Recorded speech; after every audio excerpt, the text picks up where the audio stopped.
Нужно снимать это.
Smartphones and flat screens took the world by storm. At the same time, environmentally friendly cars and alternative energy sources became popular.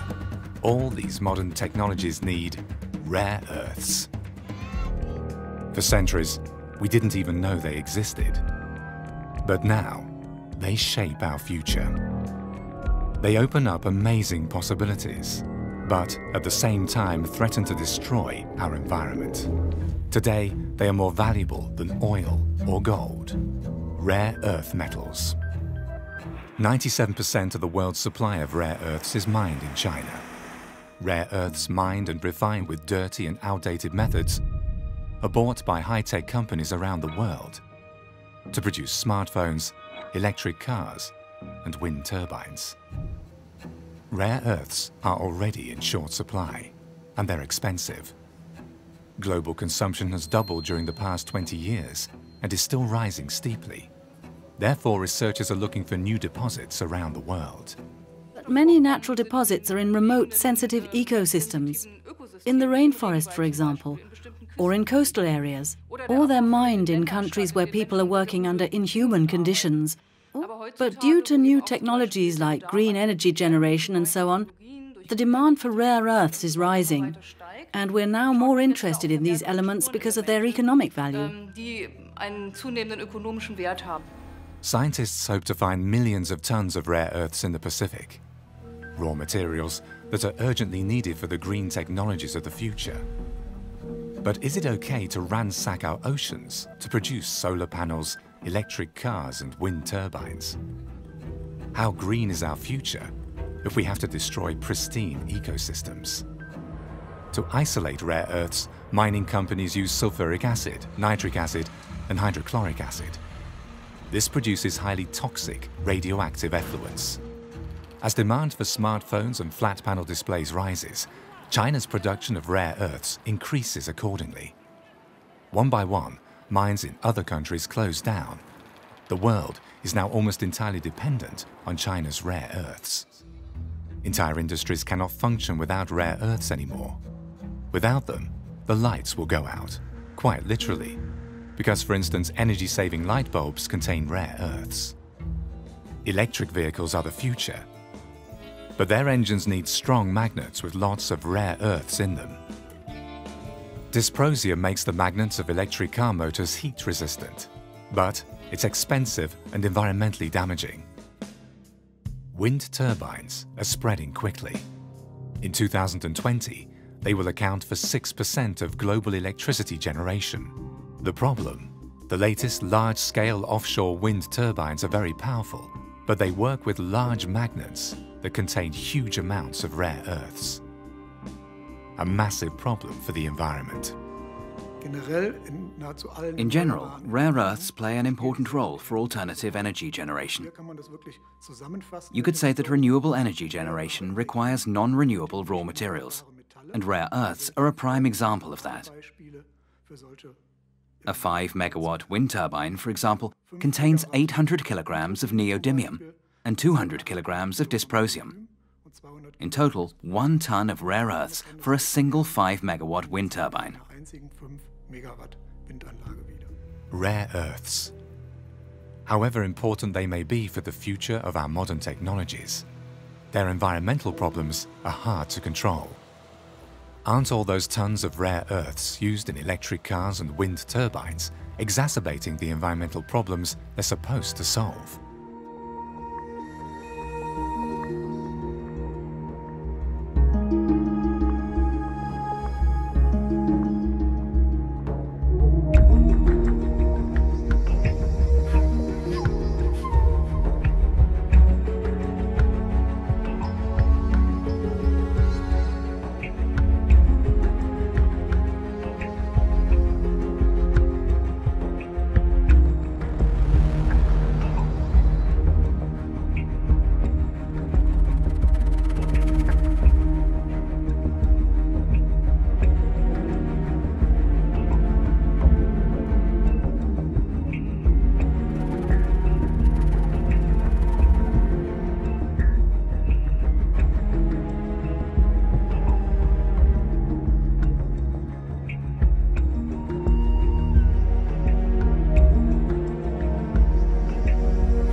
Beijing, it has stepped up its threats to stop the export of rare earths to the US. That means prices would rise and America's big tech and defense companies could be hit hard. Now, what are rare earths exactly? Well, it's a group of 17 elements, most of which you probably have never heard of. And if you want to make magnets, you need neodymium, and lanthanum is a glass additive used in lenses for precision optical equipment and lasers. China wants to defend itself against U.S. tariffs with a delivery freeze. That would hit home hard. The production of mobile phones, solar systems, computers, and some weapons would grind to a halt without China's rare earths. So the U.S. government is already looking into alternatives from regions like Africa. But it'll take years to get production there to the point where it can match industry needs. U.S. companies won't be able to wait that long.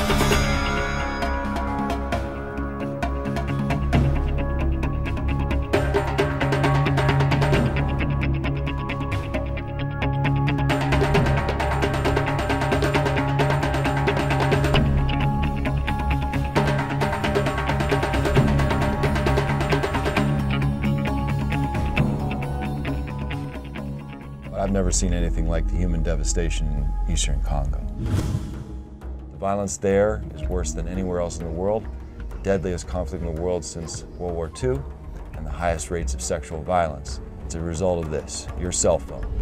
Basically, there are 4 minerals that come from the Congo that are in every one of our electronics products. Gold and what we call the 3 T's, tantalum, tin, and tungsten. So basically, the armed groups in eastern Congo act like a mafia. The mines themselves are controlled and taxed by these armed groups, by these militias. And then the smuggling routes, as they're smuggled across the borders to neighboring countries, particularly Uganda and Rwanda, Those smuggling points are all controlled by these armed groups. All these places, they're making huge amounts of money by taxing and stealing the resources and smuggling them out of the country illegally. And the minerals are smuggled out of Africa. They head to Asia, to smelting companies in Thailand, Malaysia, China, and India to be refined. Finally, the 3 T's in gold are processed into components, and they end up all over the world in the products we know and love. Cell phones, Blackberries, laptops, iPods, video game systems, and digital cameras.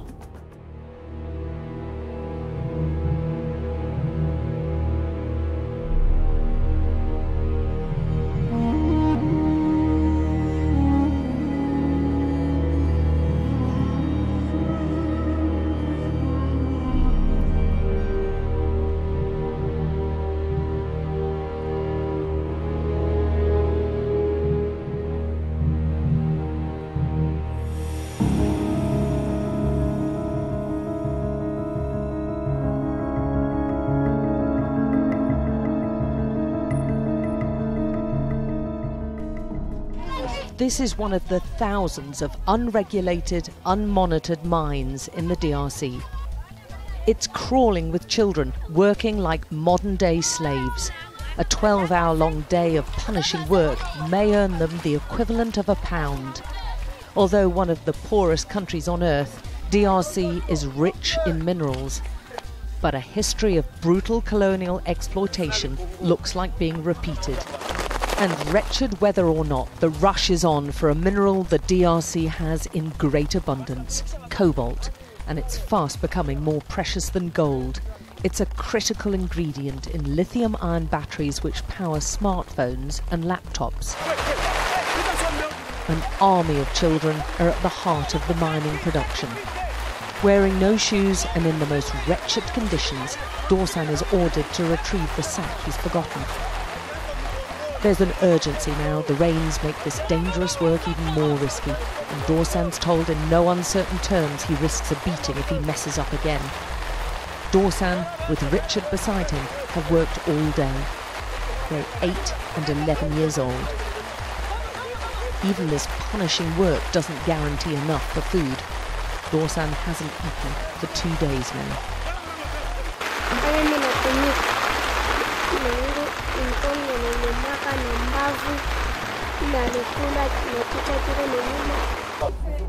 This most precious of minerals is often extracted and sorted by tiny hands. They don't wear gloves or masks, yet the World Health Organization says exposure to cobalt and breathing in its dust fumes can cause long-term health problems. On trouve c'est les infections, mingi ma infection, ndio tunaona huko. Kasi mama anatumika makarieri sana, tazama mtoto na infection shulungula. The children's cobalt is sold cheaply to mostly Chinese traders who we film secretly. They don't ask questions about where their cobalt comes from or who's worked to extract it. They just want the best price. It's an intricate supply chain which allows easy deniability for the multinationals making huge profits. Most of these child miners will never own a smartphone. They barely survive from day to day. And many other children like Dorsan will be back again tomorrow, digging out one of the most sought-after minerals of our time for a pittance.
What I'm hearing and reading from experts is, don't worry about it. All they're doing is restructuring. Not that big a deal.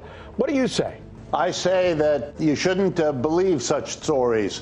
Let me just remind you, in the months leading up to the collapse of Lehman Brothers back in 2008, the kind of opening gun that brought us the global capitalist collapse, it would be easy to find statements by experts, by bank CEOs, telling us not to worry, it's a detail, it only affects one bank. None of that is normally true. The truth of it is the people who run these banks hide their difficulties, so what we're left with is very little. Lots of PR and a big question mark, because clearly that bank is in serious trouble, but we won't know the extent of it until they're good and ready or something blows and then the whole game is up. The mass of people are very angry at banks. They bailed them all out in 2008 and 9. It is politically impossible for leaders today to do again for those kinds of banks what was done before. So I think that's why Deutsche, which no doubt tried to get another bailout, was told, well, either we're not going to give it to you or you have to do some very big steps to make it look like we ought to do it again. Firing 18,000 people is that kind of act.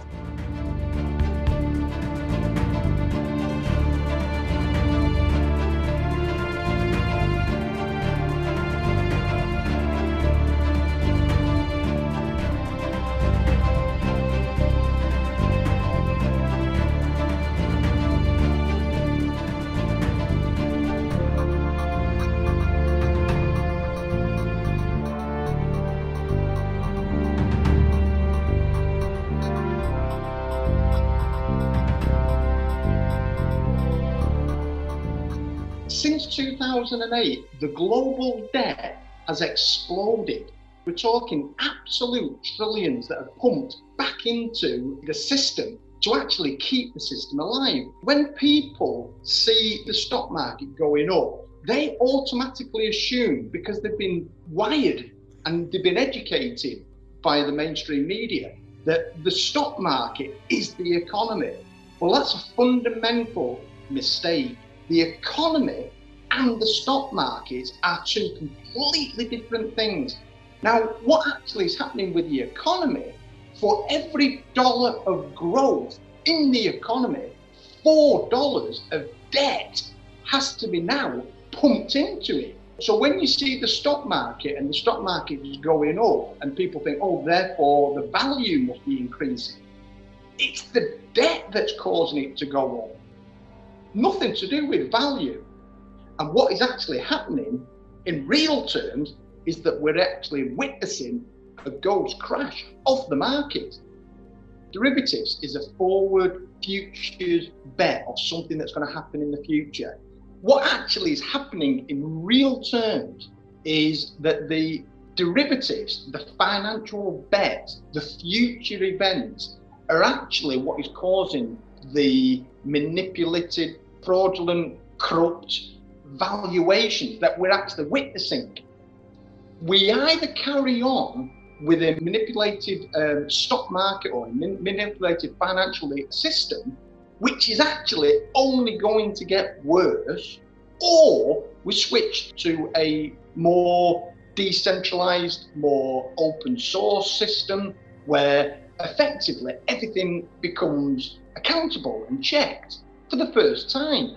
I think this crash, this financial crisis that we are in right now, isn't being spoke about and isn't being talked about on the mainstream media because it's not on their agenda.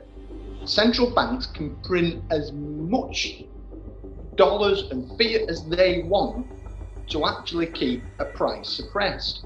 So the financial system, as we know it up until 2008, is a centralized system where people really through fraud, can do whatever they want. They can do whatever they want.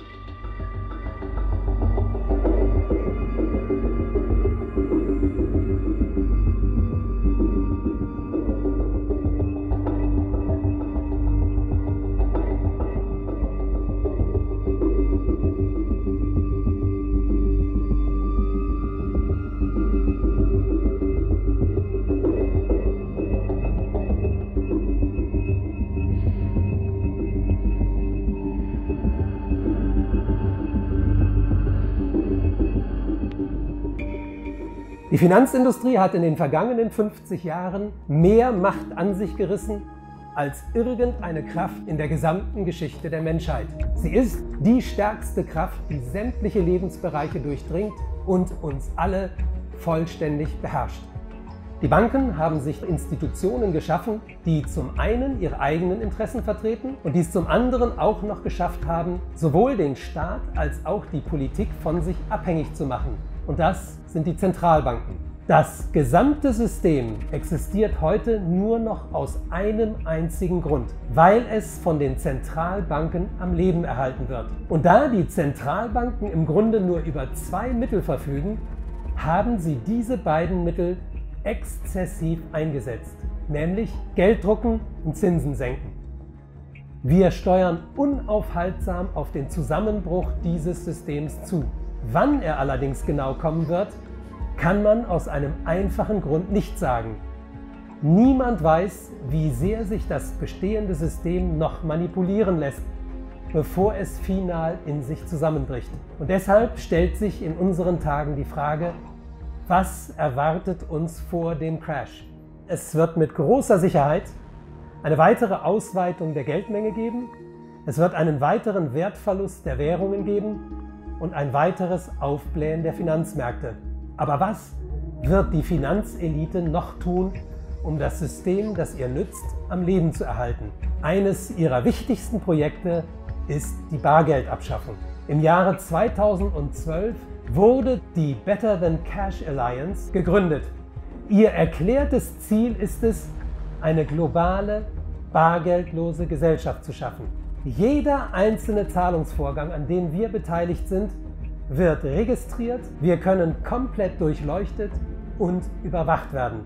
Und wer jetzt meint, das sei eine allzu düstere Zukunftsvision, der sollte einen Blick werfen auf den Vorschlag, den die mächtigste Finanzorganisation der Welt, der Internationale Währungsfonds, ins Gespräch gebracht hat. Der Plan des IWF sieht vor, auf das Bargeld Strafzinsen zu erheben. Das heißt, bei einem Kauf würde man bei Barzahlung mehr auf den Tisch legen müssen als bei bargeldloser Zahlung. Was können wir gegen diese Entwicklung tun? Wichtig ist in meinen Augen, das gegenwärtige Finanzcasino trockenzulegen. Dazu gehört ein grundlegendes Verbot von Derivaten und eine Zerschlagung des völlig aus dem Ruder gelaufenen Finanzsektors. Dazu gehört aber auch ein Verbot der Spekulation, insbesondere mit Nahrungsmitteln, aber auch mit Waffen. Dazu gehört aber auch eine Änderung der Steuergesetze. Es muss Schluss damit sein, dass der Mittelstand unendlich viel stärker belastet wird als die Großindustrie. Und es muss Schluss damit sein, dass Vermögen geringer besteuert werden als Einkommen.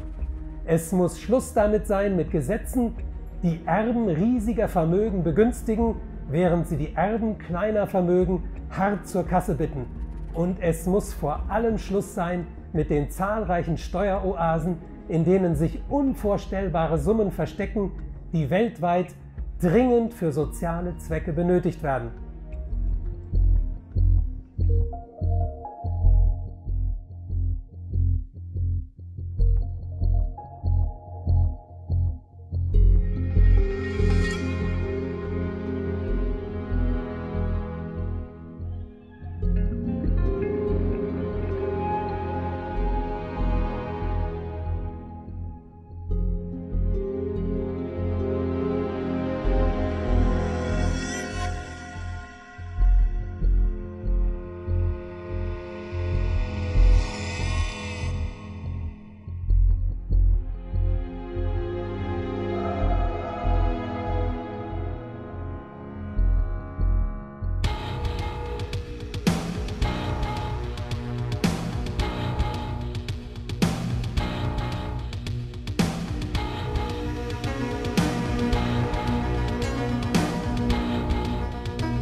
Our economy is in free fall.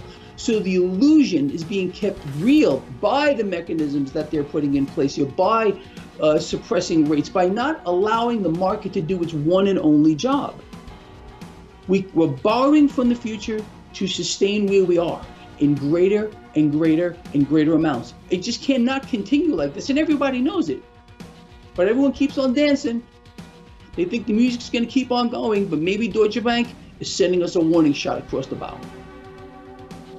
People don't realize whose money these institutions are playing with. They're playing with your money. Your money.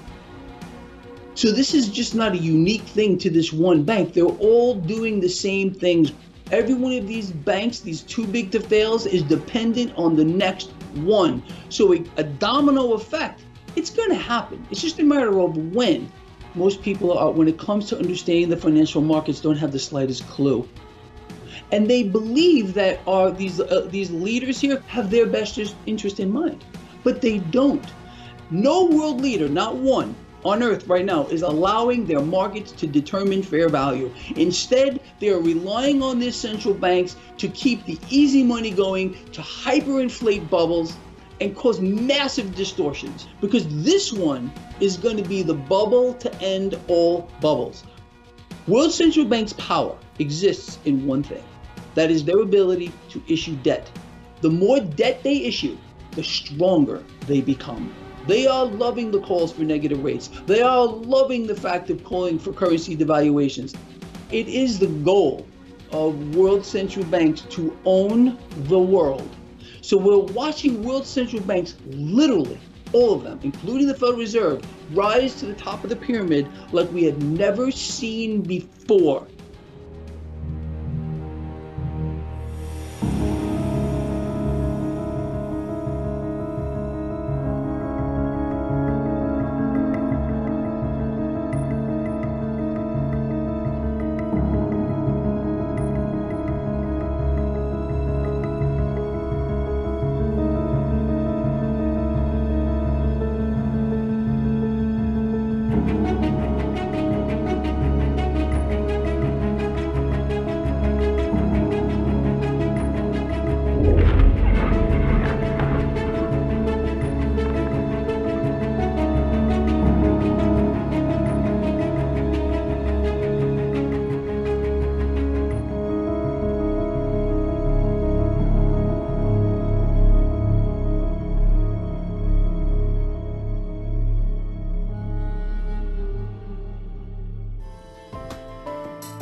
Лидер оппозиции господин Гуайдо вышел на площадь, поднял глаза к небу и, обращаясь к Господу, объявил себя президентом. Juro ante Dios Todopoderoso asumir formalmente las competencias como el presidente encargado de Venezuela. Ну, хорошо. Но Господь нам не сообщил о том, как Он отреагировал на это обращение. Никакого сигнала нам не подал. Поэтому думаю, что нужно вернуться на нашу грешную, бренную землю и руководствоваться демократическими процедурами и правилами.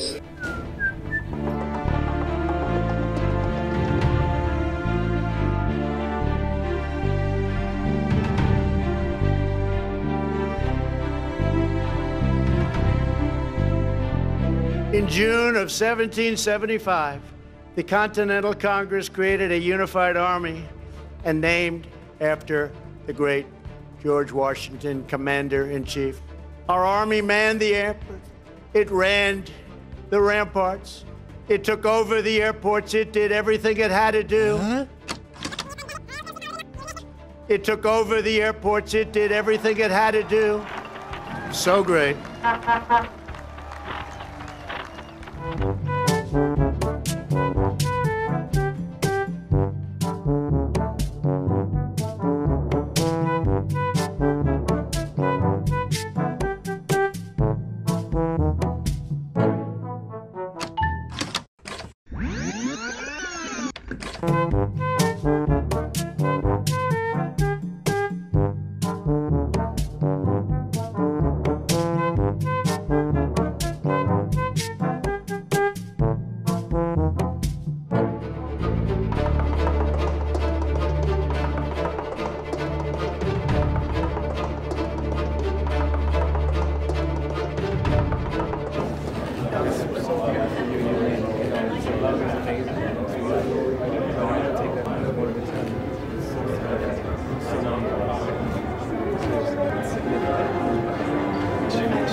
This is 17-year-old Michael Lynch, a burglar on bail, who is about to become a murderer. The punch is unprovoked. Lynch joins in, but he isn't only using his fists. He has a knife in his pocket, and just out of sight of the camera, Lynch stabs one of the two men in the heart, fatally. The stabbed man is a 20-year-old student from Essex, Daniel Pollen. Now Lynch turns on Andy, stabbing him in the chest and back. Meanwhile, another CCTV camera records Daniel collapsing, with blood pouring from his heart. Andy Griffiths is now on his feet, barely conscious, also bleeding heavily. Within minutes, police and ambulance are also on the scene, trying desperately to save Daniel's life. Daniel's killer was caught quickly. Michael Lynch was sentenced to a minimum of 15 years. The CCTV of Daniel Pollen's murder is being shown because his family want everyone to see what really happened. It's such an unprovoked attack. Andrew and like my brother Daniel didn't do anything in any way to cause what happens to them. I just think people need to realise, you know, knife crime is everywhere, it happens all the time. The police's main tactic to prevent stabbings is stop and search. Last year, this led to nearly 6,000 arrests in London alone, with over 3,500 bladed weapons taken off the streets. In the most deprived urban areas in London, I think young people see that their prospects of gaining sufficient money through gainful employment to buy a home, to purchase a car, to settle down and, you know, form a relationship and have children, they see themselves as being prevented from achieving those indicators, those signs of material success. And therefore, their lives, their horizons, for many people, are relatively limited. They're limited to, am I going to get through today without being attacked by other young people? Am I going to survive today without somebody disrespecting me? Professor Bowling's research shows that some young people see a gang as the only way to be part of a family.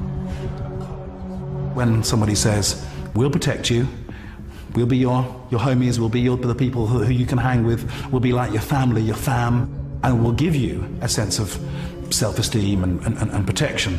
In that context, I think that however reluctant they may be at first, many young people will choose the protection and the safety of a gang, and will choose the protection and the safety that they feel of carrying a weapon. I know people, including myself at one time, that would have said, I feel naked if I don't have my knife on me. Take my knife off me, and I don't feel right. I don't feel right. I feel like it's part of me, and that's not a joke. I felt the power when I held the knife. Glasgow is the worst place in Scotland for knife crime. Almost all are gang-related.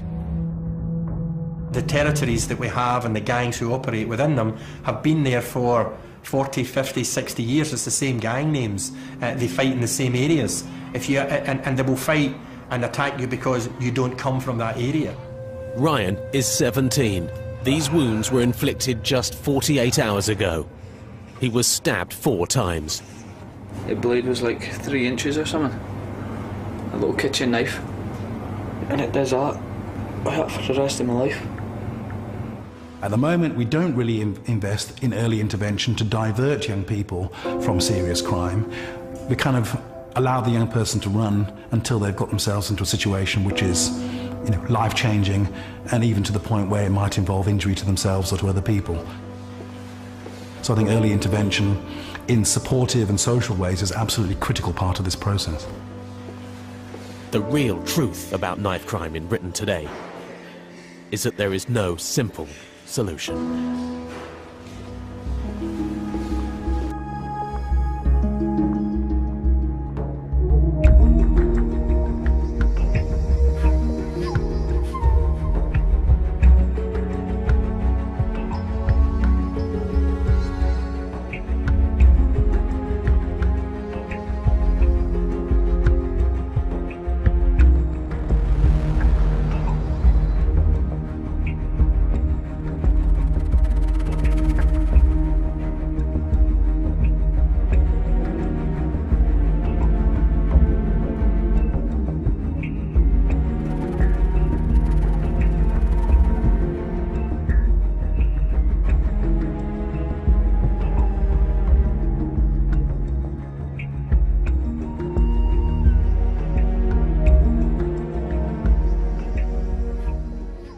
Casi 40.000 incidentes con cuchillos, prácticamente 300 muertos en nada de tiempo en Londres, 77% de incremento, si no me equivoco.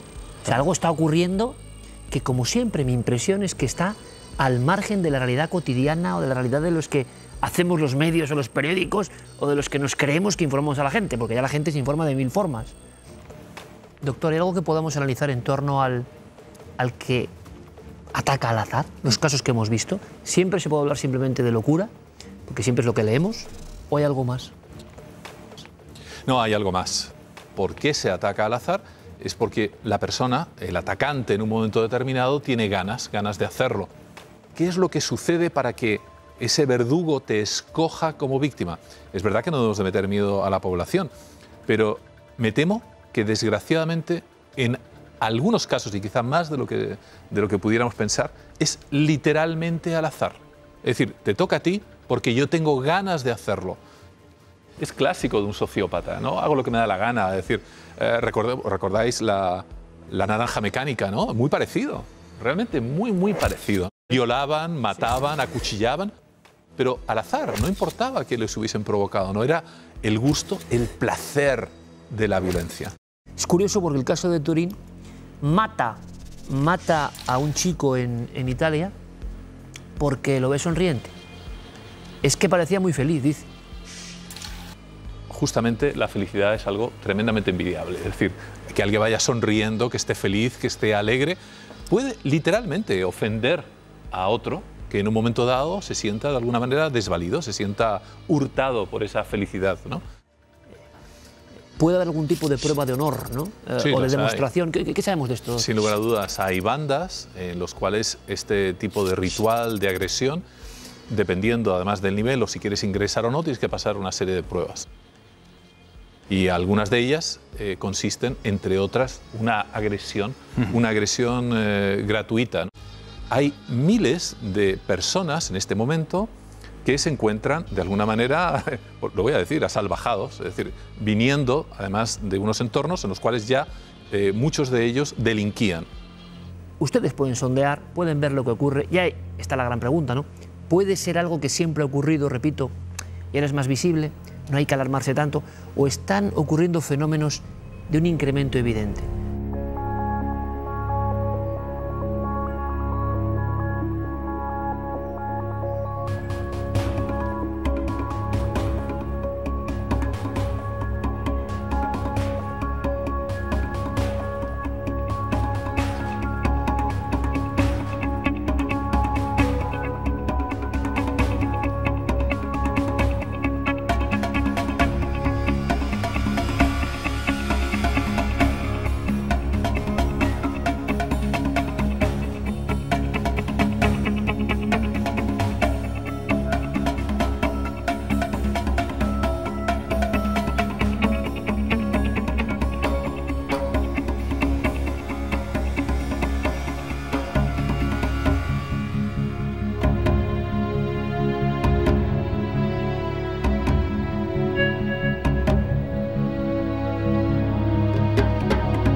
Genes that were supposed to be warrior genes that had to do with the metabolism of serotonin. If you have them and you're abused early in life, between birth and about 3 years old, it's real bad news. And people who get that usually turn into psychopaths. So this was a case of epigenetics. That is, you have genes, but then they're changed, they're turned on forever, as opposed to just in the correct context of being turned on. But what made more sense is that if you were treated well, it had the opposite effect. So these warrior genes became resilience genes that kind of negated the other tendencies to become a psychopath. And one of the major epigenetic markers, or what does the marking, is stress and abuse. If you have the genes already, that's not pathological. But if you're abused or abandoned early in life, that permanently sets them in a high form. Two main areas of the brain of a psychopath that are not regulated correctly. It's orbital cortex and the amygdala. Orbital cortex is involved in inhibiting your behavior. Now the amygdala, on the other hand, really causes behavior. And normally they're in balance, they inhibit each other. Now in a psychopath, they're both turned off, so they don't inhibit each other and they don't regulate it. So the normal balance of animal drives and your social interactions, your morality, are not right. And part of it is how the rest of the brain is able to tell your orbital cortex the social context is correct now. Psychopaths don't have that. They're doing things completely out of context, out of social context, and that's the problem. If you are born with the biological markers for psychopathy, for example, that is the genetics and the altered brain pattern early on, if you are a susceptible kid, then environment means everything. It means a lot, maybe 80%. Because those kids can be really thrown off track and they can be helped by a good environment too.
Una entidad globular es grabada por una cámara de seguridad y se observa cómo no está frente a la lente. Lo más sorprendente es que en diversas ocasiones pasa por detrás de un barandal.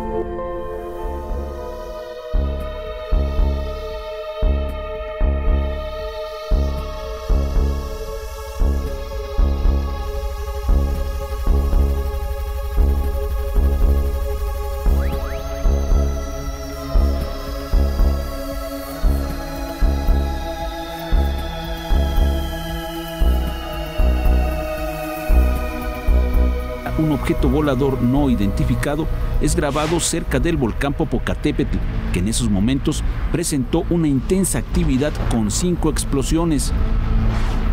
Es indudable que el ovni se encuentra cerca de la zona de la explosión.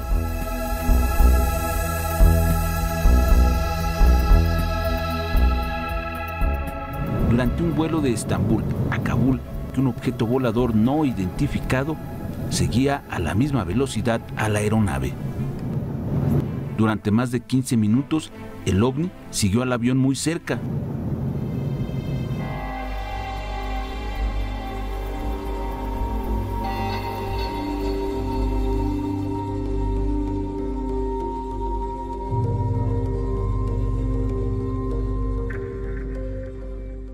How much chance do you think there really is that we will be contacted? You know, when we were making the Star Trek series, in the middle of the first season, some people came to me and they said, you may not know it, but you have been chosen as a kind of a vessel to carry information to this civilization to help prepare this society for the coming of another civilization, for alien arrival. And your character is a character designed to educate this public that there's nothing to fear, that it's possible to interact with other species. And I said, okay, it's okay with me.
differences worldwide would vanish if we were facing an alien threat from outside this world.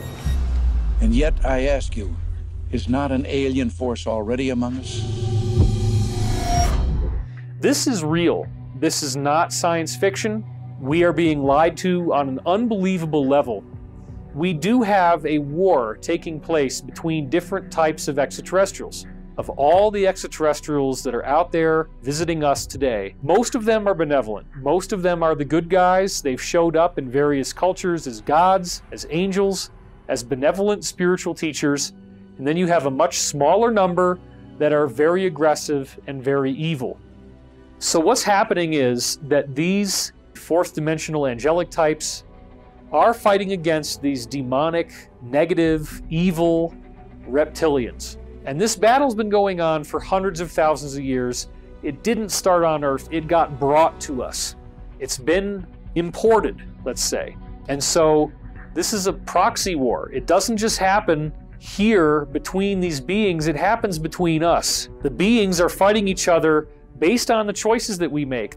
The reason why is that we have a lot of free will over what's going to happen on this planet. So we have to authorize bad things to happen. The authorization comes by us allowing ourselves to be conquered. The negative has to advertise what they're doing. They have to show us the symbols. They do it in music videos, they do it in movies, they do it at the Super Bowl halftime show, they did it in the Olympics opening and closing ceremonies. They put the symbolism in our faces.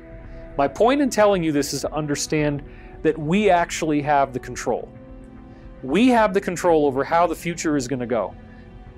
The negative beings are not allowed to do more than what we authorize. And so what their focus is on trying to get us manipulated to the point where we are selfish, greedy, manipulative to one another, and then in so doing, we authorize these disasters to take place. The war only is being fought because of us. And we need to fight for disclosure. Bringing the truth out to the public, getting this information out, will be what defeats this archetypal devil. The more that we act in a loving, positive, compassionate way, the more that those beings can fight on our behalf and can win. They have the ability to totally defeat the reptilians. So we are dealing with a corporate structure that has completely broken away from the elected, legitimate governmental bodies of the earth. They don't answer to anybody, they're not accountable to anybody, and they have a technological advantage that makes it very difficult to approach them on their own terms. But this is another interesting area, which is the idea that the secret space program itself actually does have its own alliance, where they are doing their part to try to bring all of their technology to us. Understand that the insiders have said that the technology in the secret space program is so vast that it would literally solve all of the problems we have on Earth. Clean up radiation, desalinate water and bring it to the point where it's drinkable, greening the deserts, solving all of our problems with trash, solving all of our problems with hunger, with poverty, starvation, homelessness, you name it. There is nothing that we can't do with the technology that already exists. This technology also includes portal travel, the ability for us to go to the stars.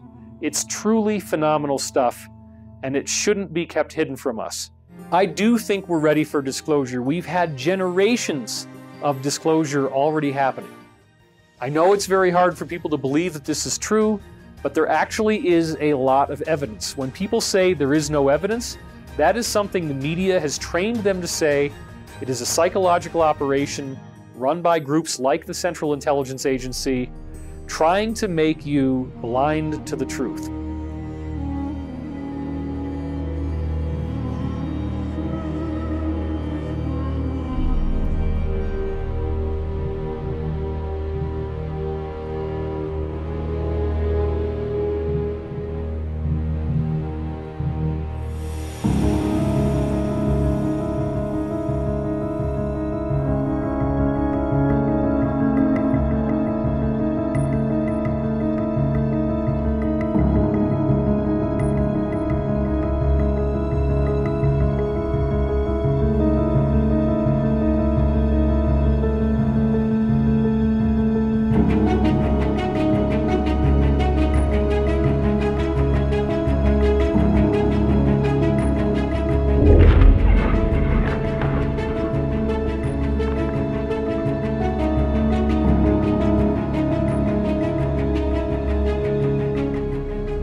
95% of our life is coming from the programs of life, how to live life that we get in the first 7 years of life.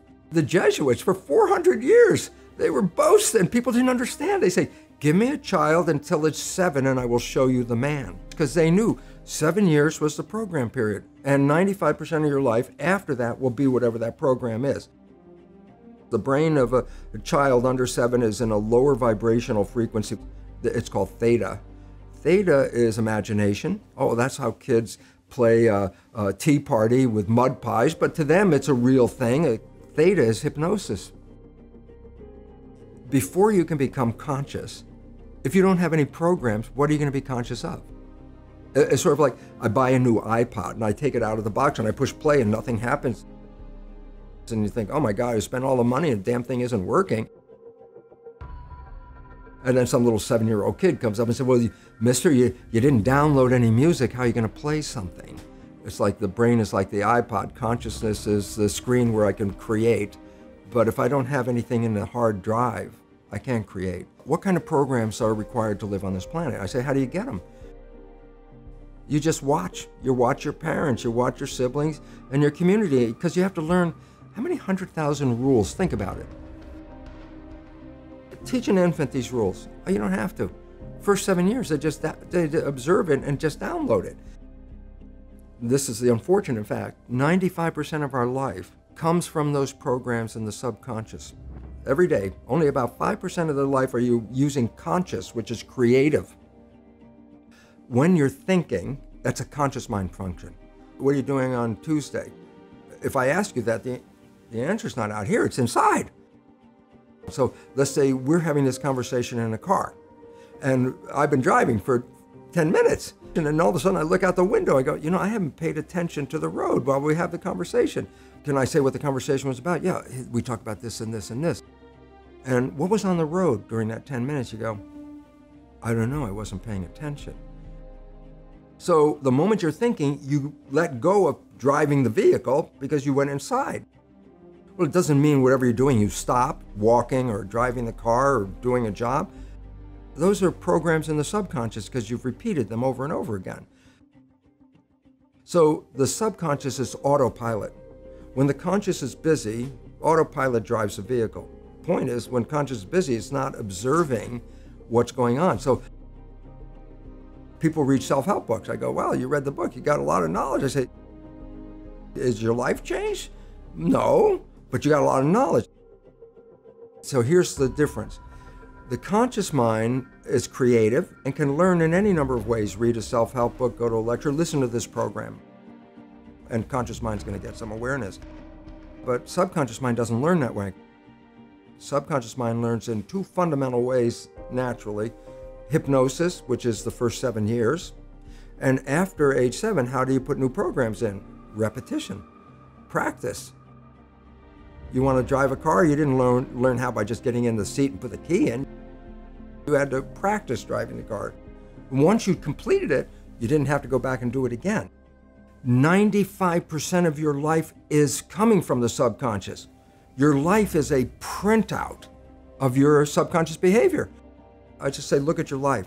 The things you like that come into your life come in because you have a program that supports them. But anything you struggle with, work hard at, put a lot of effort into making it happen, why you're working so hard, inevitably, you have a program that doesn't support that conclusion and you're trying to override the program. So you don't need to do a lot of shrink and psychology stuff. You just look at your life and say, where am I struggling? Because wherever you're struggling, inevitably it's a program in your subconscious that does not support that destination you've been looking for.